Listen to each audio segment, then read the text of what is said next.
पहला जो प्रश्न कोर्ट ने रखा कि पुलिस ने कोर्ट के सामने रखा उनके सरकारी पक्ष के सरकारी वकील के माध्यम से कि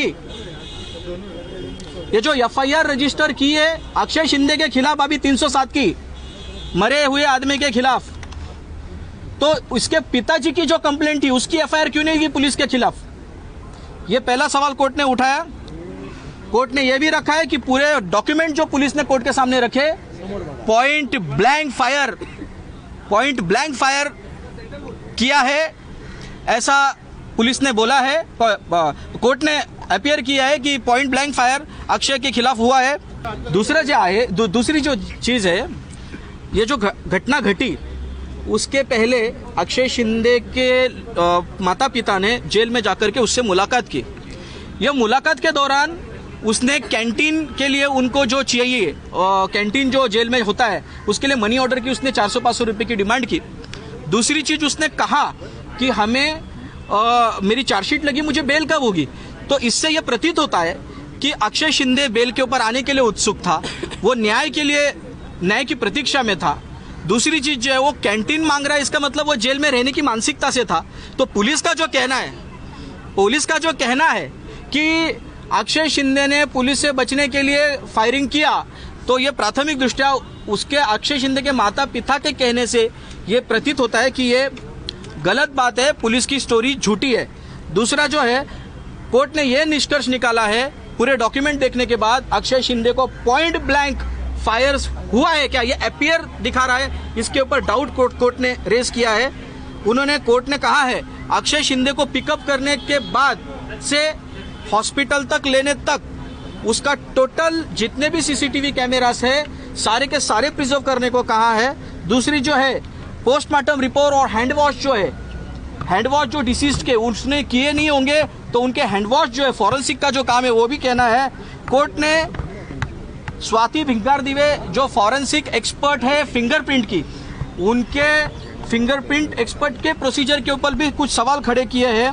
दूसरी चीज जो है, डिले जो है पुलिस का सीआईडी के पास हैंडओवर करने के लिए एफआईआर, वो भी अकाउंट में कोर्ट ने लिया है। दूसरा जो है, जिस वैन में एनकाउंटर हुआ उस वैन का भी वीडियो जो है वो प्रिजर्व करके रखा है। सबसे इंपॉर्टेंट, जो पुलिस ऑफिसर्स ये सब फायरिंग में इन्वॉल्व थे उन सब के CDR, tower location, call detail record लेने के लिए कोर्ट ने कहा है।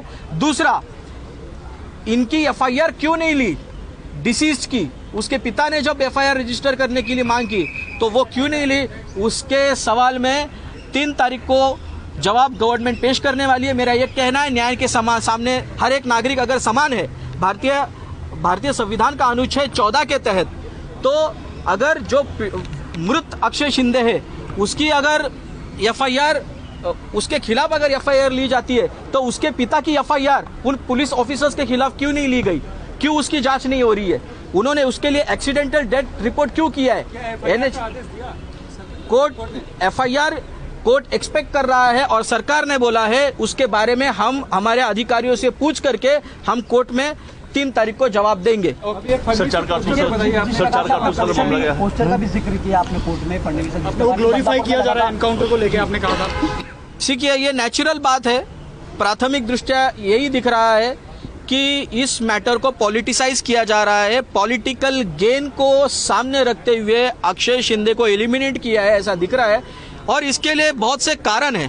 पहला कारण यह है कि यहाँ पर जो बदलापुर के पास शिलफाटा में जो रेप हुआ और उसमें मर्डर भी है, उस केस में जितनी तत्परता नहीं दिखाई गई उसमें अक्षय शिंदे में जो तत्परता दिखाई गई है।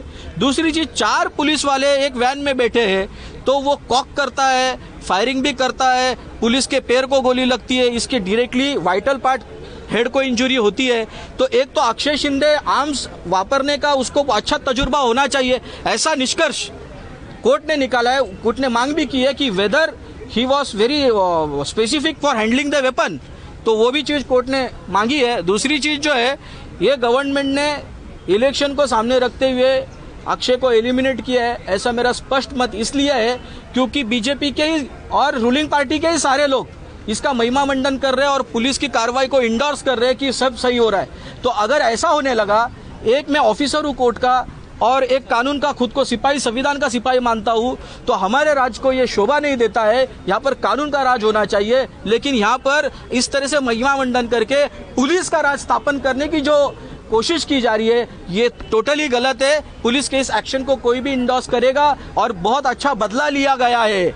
इस तरह से अगर कोई कहेगा, कोई बोलेगा देवा का न्याय, अगर देवा का न्याय बोलेंगे तो फिर देवेंद्र फडणवीस को, उनकी होम मिनिस्टर के वो वकील है खुद, उन्होंने कुर्सी छोड़ करके इधर हाई कोर्ट में या फिर सेशंस कोर्ट में या कोई भी लोअर कोर्ट में वो जज बन जाए और न्याय दीजिए। अगर इस तरह से लोग देवा का न्याय बोलने लगे तो ये जो चीजें हो रही है ये टोटली गलत है और हम मुंह तोड़ इसका मुकाबला करेंगे, क्योंकि अगर संविधान और लोकशाही, हमारा लोकतंत्र अगर जिंदा रहा तो ही हमारे नागरिकों के अधिकार घटित होंगे। आज अक्षय शिंदे का एनकाउंटर हुआ, इसी प्रकार को अगर हम लोग दोहराएंगे और इसका महिमा मंडन करेंगे, बोलेंगे बहुत अच्छा हुआ, बहुत अच्छा हुआ, तो कल आप में से हम में से भी किसी का भी नंबर ये पुलिस लगा सकती है। इस बात को आपको संज्ञान में लेना बहुत जरूरी है।